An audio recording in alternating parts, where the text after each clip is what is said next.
Welcome to the Banker Lamp. Please enjoy the video. You cannot get instructions for uploading a shell here. Instead, focus on safe, legal alternatives. Set up an isolated test environment and learn how exploits work without targeting real systems. Once you accept the legal boundary, collect prerequisites like a local VM, a disposable Cpanel instance, and explicit authorization in writing. Make sure to document scope and objectives before you begin, because authorized testing separates education from harm and protects you legally. Now build a controlled lab, install a virtual machine, deploy a non-production Cpanel instance, and snapshot the VM so you can revert changes. Once done, configure logging and monitoring to observe behavior without risking external systems. Make sure to run all tools locally and never point tests at third-party hosts.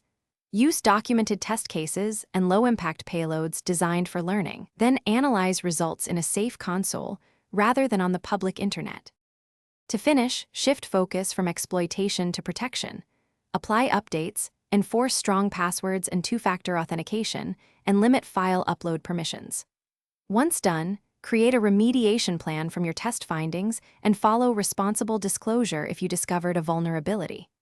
If you encounter problems, do not escalate on live systems, restore your snapshot immediately, collect logs, and analyze the root cause in the lab. Remember, safe learning and thorough documentation keep you out of legal trouble and improve system security.